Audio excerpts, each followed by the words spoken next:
Graça e paz. Tudo bem com você? Como vai sua família? Como vai a sua casa? Como está seu coração nesses dias? Hoje, mais uma vez, nós nos encontramos aqui para compartilhar e para desfrutar de um direcionamento, de uma palavra que o Senhor tem liberado sobre nossas vidas nesse dia.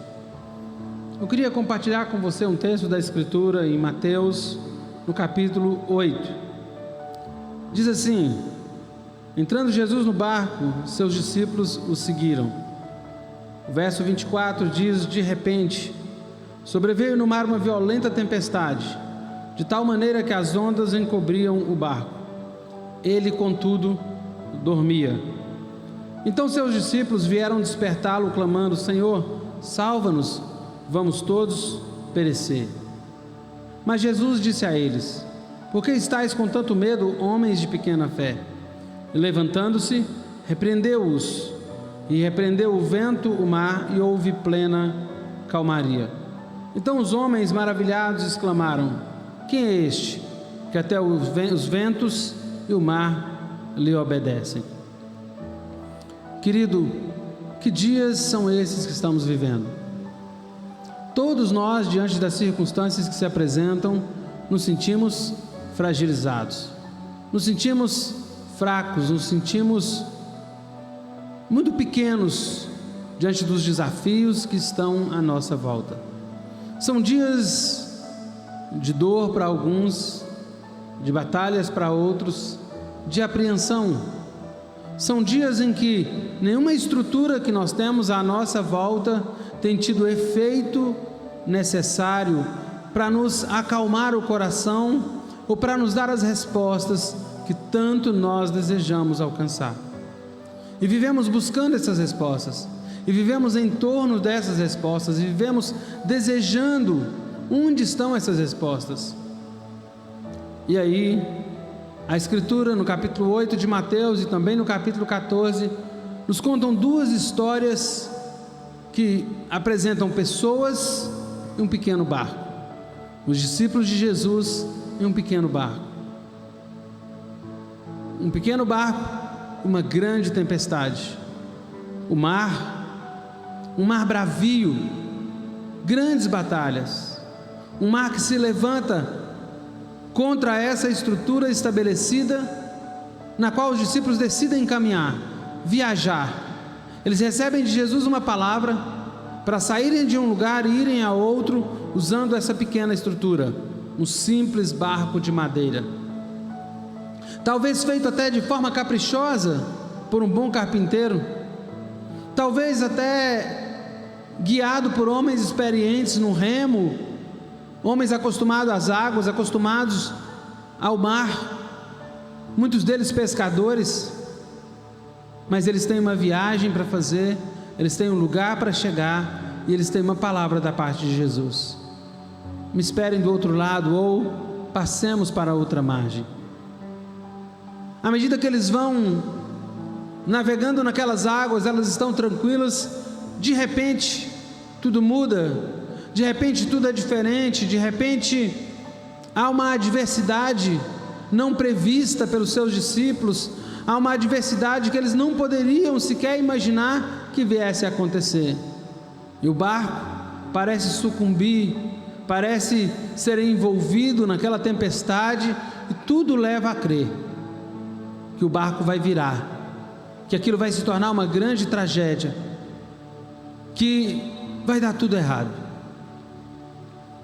Em uma cena, em Mateus 8, Jesus está dormindo na proa do barco. Enquanto os discípulos estão preocupados, enquanto os discípulos estão apavorados, enquanto os discípulos estão gritando, sem saber o que fazer, Jesus está dormindo na proa do barco. No segundo texto, no capítulo 14 de Mateus, ele sequer está no barco, há uma ausência. As duas situações, ao coração dos discípulos, denunciam uma ausência. Ele dormindo, é como se ele não estivesse ali, não está fazendo diferença. No segundo texto, ele não está. E aí é que o nosso coração se preocupa.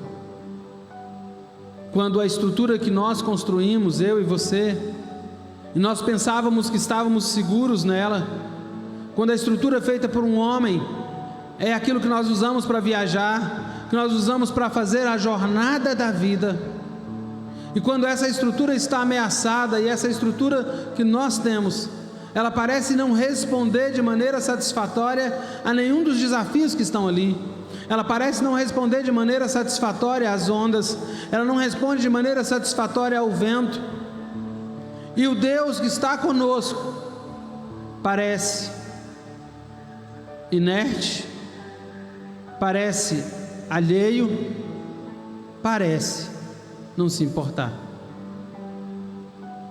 E aí os discípulos vão lá e acordam Jesus e dizem para ele: você não se importa? Você não se importa, nós vamos perecer. Você não se importa, nós vamos perecer. E a Escritura diz que Jesus se levanta, os repreende, chama-os de homens de pequena fé. Havia a presença de Jesus naquele ambiente. Perecerem os discípulos significaria o perecimento de Jesus. Morrerem os discípulos naquele dia, e aquele dia se tornar um dia trágico, não seria um dia trágico apenas para eles, seria um dia trágico para Jesus. E não há um dia trágico na biografia de Deus, não há um dia trágico na história de Deus, não há um dia trágico na jornada de Deus. E Jesus se levanta, repreende o vento, repreende o mar, e eles perguntam: quem é este que até o vento e o mar lhe obedecem? Em Mateus, no capítulo 14, ele que havia ficado do outro lado, despedindo as multidões, aparece no meio da tempestade, caminhando sobre as águas, em direção a essa pequena e frágil estrutura na qual estavam envolvidos seus discípulos. A palavra de hoje é uma palavra de encorajamento para a sua vida. Talvez você esteja se sentindo acuado, talvez você esteja se sentindo pequeno, frágil, dentro dessa estrutura na qual você está inserido. E você descobriu que essa pequena estrutura, que você e eu achávamos que era tudo de bom, nós pensávamos estar dentro de um bunker, seguros enquanto tudo lá fora poderia explodir. E nós cantávamos: 1000 cairão ao nosso lado, 10.000 à nossa direita, não seremos atingidos. De repente a dor bateu, a angústia bateu, a apreensão chegou, o medo parece que é vizinho.